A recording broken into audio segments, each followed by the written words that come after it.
la une de l'actualité dans cette édition, le point des échanges entre le Premier ministre Paul Kabatieba et l'unité d'action syndicale. Au menu de la séance de travail, la situation sécuritaire et la cohésion sociale. Des propositions sont faites par le chef du gouvernement aux syndicats qui promettent des réponses seulement après consultation de la base. On en parle dès le début de ce journal. Et puis, en Tanzanie, un ferry a chaviré ce jeudi sur le lac Victoria avec à son bord une centaine de personnes. Bilan provisoire, plus de 80 morts. Les opérations de sauvetage sont en cours. Bonjour, merci de nous rejoindre pour les informations de cette mi-journée sur la télévision du Burkina. Un très bon appétit à vous qui êtes à table. Cela dit, le Premier ministre poursuit ses concertations avec les couches socio-politiques et professionnelles. Ce matin, c'est l'unité d'action syndicale qui est en face du chef du gouvernement pour des échanges à bâton rompu sur la situation sécuritaire du pays. Des propositions sont faites par Paul Kabatieba au syndicat allant dans le sens de l'amélioration de la cohésion sociale. Les partenaires sociaux promettent revenir avec des réponses après consultation de la base. Le point de la séance de travail avec Nongba Kouda et Pascal Kané. Sur invitation du gouvernement, l'unité d'action syndicale est au Premier ministère pour discuter des questions d'intérêt national. Il n'est pas question ouvertement de trêve sociale, mais la situation du pays recommande une certaine flexibilité pour sauver l'essentiel, ce que reconnaît d'emblée le président du mois de l'unité d'action syndicale. Ce qui ressort, c'est que chaque fils ou fille de ces pays-là doit en tout cas ensemble regarder dans la même direction pour que nous puissions faire face à les menaces qui sont au niveau de notre pays actuellement.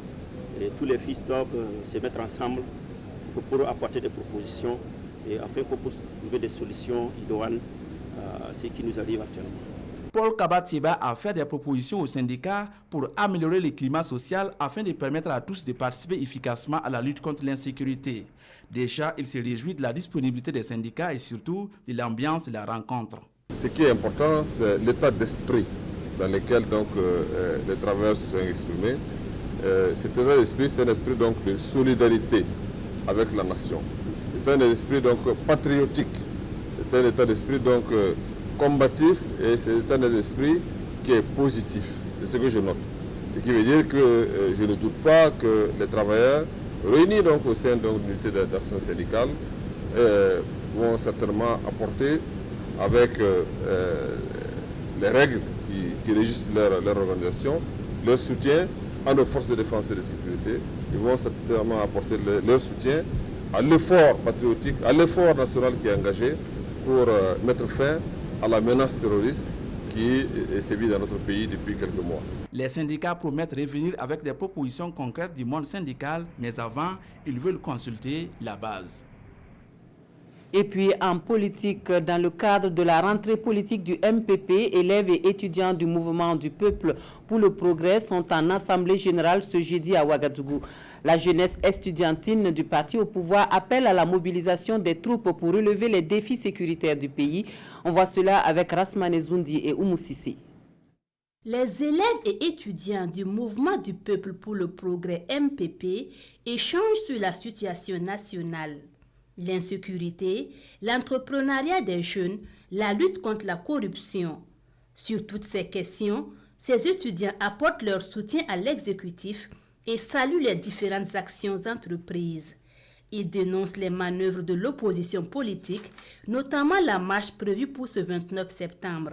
L'opposition n'a qu'à marcher, ça c'est leur problème. Nous, en tout cas, nous avons un programme que nous suivons. La marche de l'opposition n'entache à rien notre organisation interne au niveau de nos structures. Donc l'opposition est libre de marcher, c'est son problème, mais nous avons une ligne de conduite, nous sommes un parti organisé et nous avons nos activités que nous allons mener. Luc Arnaud Compaoré et ses camarades se disent prêts à contribuer au rayonnement du parti majoritaire et à la mise en œuvre réussie du PNDES. Un engagement salué par la marraine, surtout dans le contexte actuel de lutte contre le terrorisme. Vous savez, aujourd'hui, la sécurité n'est pas seulement militaire, elle a un aspect non militaire. Aujourd'hui, cette jeunesse doit être plus au courant de sa participation d'abord à être des acteurs de développement. Parce que la sécurité aussi passe par la sécurité alimentaire, passe l'accès aux soins, passe l'accès à l'éducation. Aujourd'hui, ces jeunes doivent aller à l'école, pouvoir manger et pouvoir travailler pour développer le pays. À cette rencontre, les élèves et étudiants du MPP préparent également leur participation à l'Assemblée générale des jeunes du parti, prévue pour le 27 septembre 2018 au Palais de la Jeunesse Jean-Pierre Guingané. Parlons à présent sécurité routière qui est toujours une préoccupation au Burkina Faso. Les chiffres sont assez évocateurs. Plus de 90 000 accidents de la circulation enregistrés entre 2013 et 2017 avec plus de 4 000 décès. L'Office national de sécurité routière travaille à inverser la tendance. Les sessions foraines de retrait de permis de conduire qui statuent sur les dossiers d'infraction sont aussi des moyens de répression, mais surtout de sensibilisation sur les risques d'accident et sur les bons comportements à avoir sur les routes. La deuxième session de l'année 2018 a lieu à Banfora. Des précisions avec Karim Ilboudo et Ismaël Saturne-Paris. Œuvrer pour le changement de comportement dans la circulation routière. Cela pour minimiser les risques d'accident, surtout les pertes en vie humaine. L'Office national de la sécurité routière ONASER veut que cela soit une réalité au Burkina Faso. C'est ce qui justifie la tenue de cette session foraine pour décider du sort de certains conducteurs auteurs d'accidents mortels de la circulation. Cette activité s'inscrit dans le cadre de prévenir. Alors donc la création de cette commission nous permet d'examiner les dossiers des conducteurs qui ont créé des accidents de circulation et de les examiner et de prendre certaines sanctions à titre administratif. Nous avons les PV qui nous sont envoyés, soit par la gendarmerie ou la police, selon le lieu de l'accident. Nous allons les examiner et nous allons entendre les conducteurs impliqués dans ces accidents-là. Nous allons nous concerter et nous allons voir l'infraction que la personne a commise, les circonstances dans lesquelles l'accident est survenu et nous allons délibérer. Cette opération spéciale de retrait de permis de conduire est appréciée par les principaux concernés. Une opération qui, pour eux, permettra d'assainir un tant soit peu le milieu du transport routier. Cette activité va permettre aux différents acteurs de réduire le nombre d'accidents en respectant le code de la route et en ne pas consommer ce qui est vraiment interdit pour la conduite. Le premier à comparaître devant la commission spéciale à cet effet est auteur d'un accident de la circulation causant 2 morts le 31 mai dernier sur la route nationale numéro 4. Après son audition, le verdict tombe. 5 mois ferme de retrait de son permis de conduire avec l'exigence de se recycler dans une auto-école.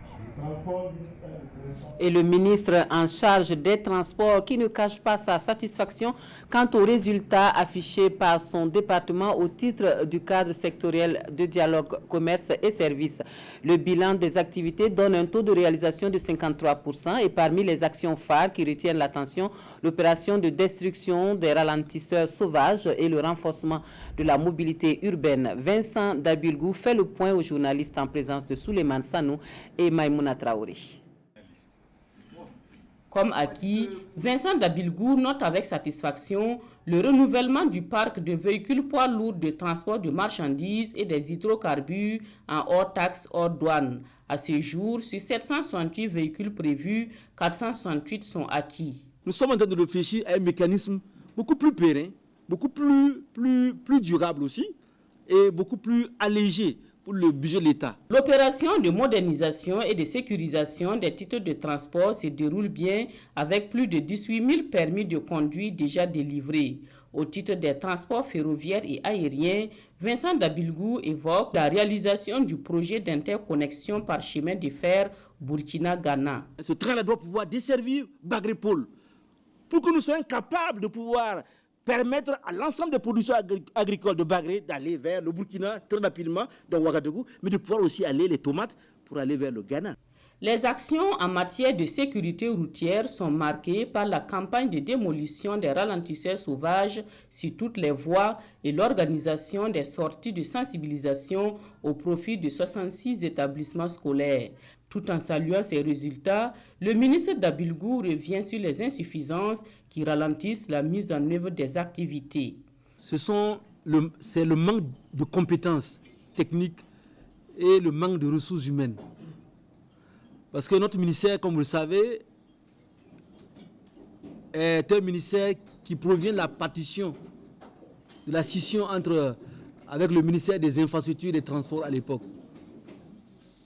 À ce niveau, notre ministère n'a pas eu vraiment la chance d'avoir tout ce que nous devons avoir pour pouvoir agir dans le domaine donc, des attributions qui sont données à notre ministère.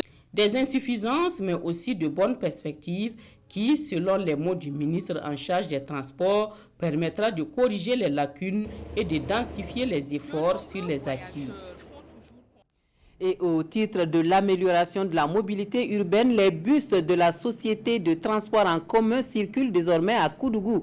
La mise en circulation des bus qui tombent à pic à cette veille de la rentrée scolaire et académique, c'est un ouf de soulagement pour les scolaires et les étudiants qui constituent une partie importante des populations dans la cité du Cavalier Rouge.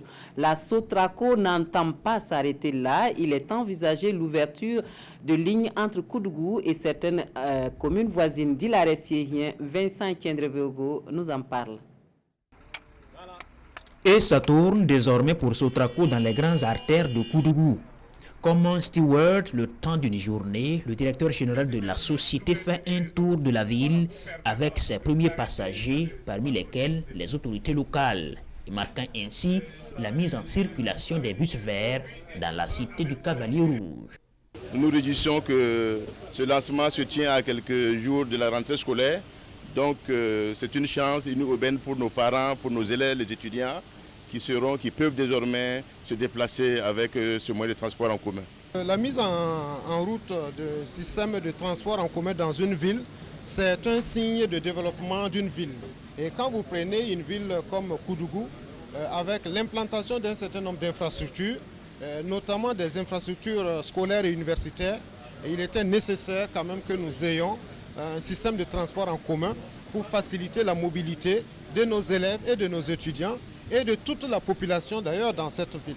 Pour finir avec le problème de mobilité urbaine à Koudougou, la Sotraco fera la navette sur cette ligne avec 126 points d'arrêt qui permettra aux citoyens d'aller et de venir entre le centre et la périphérie de la ville à 150 francs la course avec des possibilités d'abonnement hebdomadaire ou mensuel à coût réduit. Il est sécurisant, il est économique et il est écologique. Le premier défi qui est majeur, c'est de faire en sorte que le bus soit périn à Koudougou.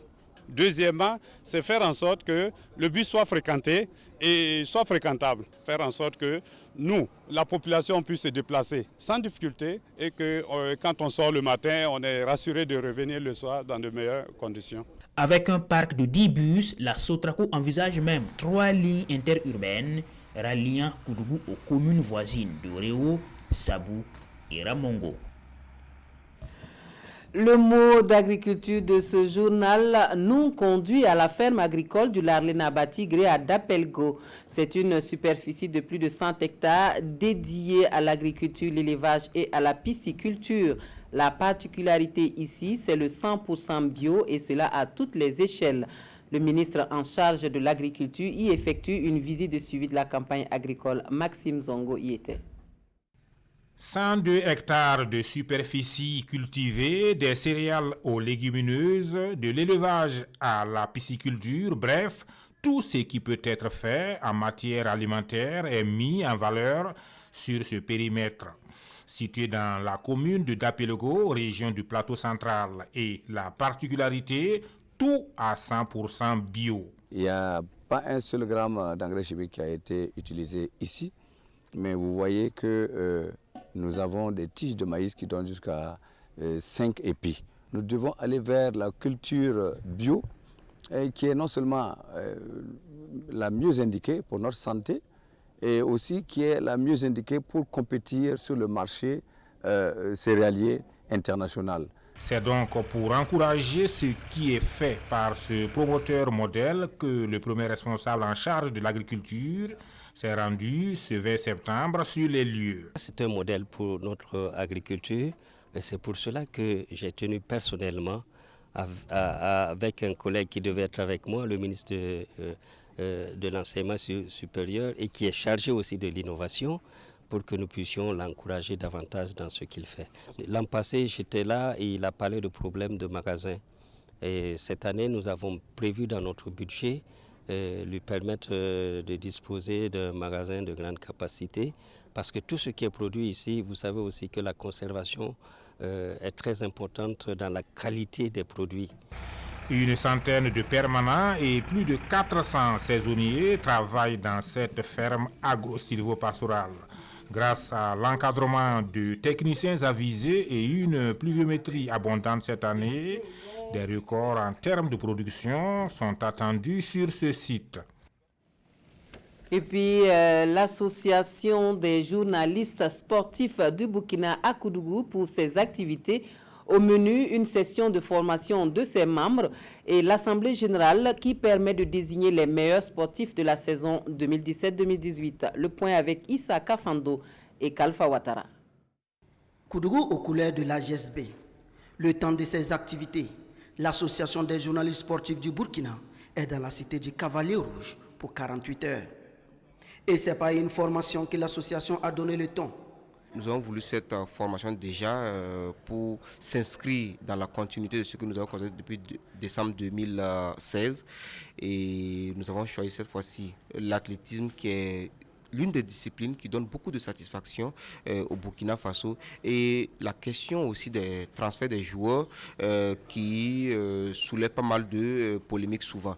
Donc nous avons estimé que c'était assez bien qu'on puisse outiller nos membres sur déjà ces problématiques-là, afin que le travail dans les rédactions soit plus professionnel. Je vais parler des rédactions sportives. Le rendez-vous de Koudougou a en ligne de mire la nuit des champions. Nous avons notre traditionnelle assemblée générale qui va être tenue donc ici à Koudougou pour dans un premier temps faire le bilan financier, le bilan moral également de notre association. L'assemblée générale effectivement tient lieu déjà de première étape de la préparation de la nuit des champions, et qui va se tenir le 19 octobre à Ouagadougou, parce que c'est lors de cette assemblée générale qu'on va élire les meilleurs sportifs qui seront récompensés, et bien entendu les personnalités à JSB aussi, c'est-à-dire ces personnes-là qui de par leurs actions ont contribué sur la saison à donner un coup de pouce au sport national. Fort d'une centaine de membres, l'association des journalistes sportifs du Burkina entend faire plus pour le rayonnement du sport burkinabé. Un mot de l'actualité hors de chez nous. En Tanzanie, le bilan du naufrage du ferry fait état de plus de 80 morts. Le nombre de passagers est encore incertain, entre 100 et 200 personnes. Le ferry a coulé ce jeudi près de l'île d'Oukara sur le lac Victoria. Un naufrage meurtrier en Tanzanie. Au moins 44 personnes sont mortes dans le naufrage d'un ferry sur le lac Victoria, et le bilan devrait s'alourdir au fil des recherches des disparus. Le nombre de passagers est incertain. Entre 100 et 200 personnes se trouvaient à bord selon les sources. 37 ont pu être secourus selon les autorités tanzaniennes. D'autres chiffres avancent qu'une centaine ont été sauvés, qu'une trentaine sont dans un état critique. Le ferry a coulé jeudi après-midi près de l'île Ukura, dans le sud donc du plus grand lac d'Afrique. Les opérations de sauvetage ont été suspendues en raison de l'obscurité hier soir pour reprendre à l'aube ce matin. La cause de l'accident n'est pas encore connue, mais de tels naufrages relativement fréquents sur cet immense lac sont souvent dus à la surcharge des embarcations. Les bilans sont généralement lourds à cause de l'absence de gilets de sauvetage à bord et parce que beaucoup d'habitants de la région ne savent pas nager. Voilà, et c'est le dernier bilan qui fait état de 80 morts. Et puis, l'actualité dominante dans les quotidiens burkinabés ce vendredi, c'est la situation sécuritaire au Burkina Faso, avec les consultations entre le Premier ministre Paul Kaba-Tieba et les différentes couches sociopolitiques et professionnelles du pays. Des propositions sont faites par les différentes parties pour la sécurité, l'unité et la solidarité. La revue de presse porte la signature de Abdoul Rasmane Zongo. Pas de répit pour Paul Kaba-Tcheba, commandé par l'Urgence sécuritaire nationale. Il a échangé hier, selon Aujourd'hui au Faso, avec l'opposition politique. Cela fait suite à sa rencontre avec les gardiens de la tradition, notamment les coutumiers, mais également la majorité. Au-delà de toutes les considérations, affirme Paul Kaba-Tcheba à l'issue des échanges, c'est l'intérêt de la patrie qui doit prévaloir. L'opposition, quant à elle, dit être venue parler de trilogie, patrie, unité et solidarité. Pour elle, des réponses doivent être apportées aux préoccupations des Burkinabés, les forces de défense et de sécurité doivent être soutenues également, et la communication doit être améliorée afin d'impliquer tous les Burkinabés dans la lutte contre le terrorisme. Voilà la recette de l'opposition proposée dans les colonnes d'Aujourd'hui au Faso. Ce que Citoyen appelle le remède de l'opposition à Paul Kaba-Tcheba. Le Premier ministre nous a fait le point de la situation sécuritaire. Nous avons réagi en apportant des contributions en 3 points, dit le porte-parole de la délégation de l'opposition politique. Quant à l'Observateur, dans sa rubrique « Une lettre pour l'AI », la véritable lutte contre le terrorisme consiste plus à agir et non à réagir. Fin de ce journal. Merci de votre attention. Très bon après-midi à tous.